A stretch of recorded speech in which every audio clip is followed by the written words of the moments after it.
আসসালামু আলাইকুম ওয়া রাহমাতুল্লাহ। আরবি আরাকান বাংলা নিউজে আপনাদের স্বাগতম। সঙ্গেই থাকছি আমি আয়েশা। আজ 12ই জানুয়ারি 2025। বাংলাদেশি অনুপ্রবেশকালে 58 জন রোহিঙ্গা আটক। বান্দরবানের আলীকদম উপজেলা সীমান্ত দিয়ে অনুপ্রবেশকালে 58 জন রোহিঙ্গাকে আটক করেছে বর্ডার গার্ড বাংলাদেশ বিজিবি। শনিবার 11ই জানুয়ারি ভোরে উপজেলার নয়াপাড়া ইউনিয়নের বুচিতং এলাকায় বিজিবির আলীকদম ব্যাটালিয়ন তাদের আটক করে। তাদের মধ্যে নারী পুরুষ সহ সব বয়সী মানুষ রয়েছেন।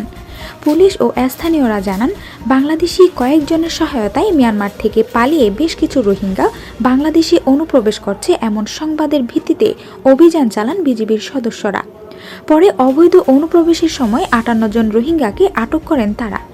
শনিবার ভোর 4টার দিকে একটি ট্রাক, প্রাইভেট কার ও কয়েকটি মোটর সাইকেলে করে বাংলাদেশে অনুপ্রবেশের সময় তাদেরকে আটক করা হয়। এ সময় তাদেরকে সহযোগিতার জন্য 5 জনকে আটক করে বিজিবি। তাদের বিরুদ্ধে আলীকদম থানায় মামলা দায়েরের প্রক্রিয়া চলছে।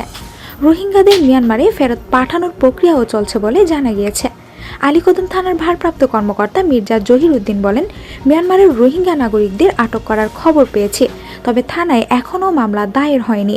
মামলা হলে সে অনুযায়ী ব্যবস্থা নেওয়া হবে।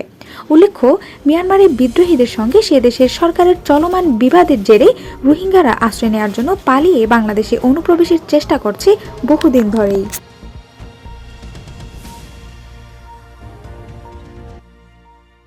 মিয়ানমারের মোবাইল অপারেটর মাইটেলের উপর নিষেধাজ্ঞা আরোপ করেছে যুক্তরাষ্ট্রের কর্তৃপক্ষ।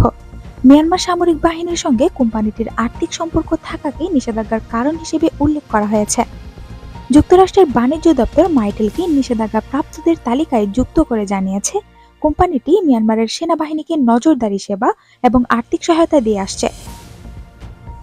মাইটেলের বিরুদ্ধে অভিযোগ, এর কার্যক্রমের মাধ্যমে সামরিক সরকার নিশানাভুক্ত ব্যক্তি এবং গোষ্ঠীগুলোকে ট্র্যাকিং ও শনাক্তকরণের মাধ্যমে মানবাধিকার লঙ্ঘন করতে সক্ষম হচ্ছে।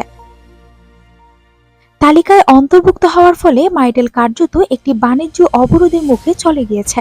নিষেধাজ্ঞার তালিকায় থাকা কোম্পানিগুলোর সঙ্গে ব্যবসা করতে হলে যুক্তরাষ্ট্রের কোম্পানিগুলোকে বাণিজ্য দপ্তরের কাছ থেকে অনুমতি নিতে হবে। 2021 সালে মিয়ানমারের ক্ষমতা দখল করে সামরিক বাহিনী। এরপর থেকেই জান্তা সরকার দেশটির টেলিযোগাযোগ সেবায় হস্তক্ষেপ বাড়িয়েছে এবং প্রতিরোধকারী গোষ্ঠীগুলোর উপর নজরদারি ও দমন অভিযান চালাচ্ছে। দেশটিতে গত 1 জানুয়ারি একটি সাইবার সিকিউরিটি আইন কার্যকর হয়েছে, যার মাধ্যমে ভার্চুয়াল প্রাইভেট নেটওয়ার্ক ভিপিএন ব্যবহারের জন্য শাস্তির ব্যবস্থা করা হয়েছে। এই পদক্ষেপটি টেলিকম শিল্পের পাশাপাশি অন্যান্য ব্যবসা ও ব্যক্তিদের মধ্যে উদ্বেগ সৃষ্টি করেছে।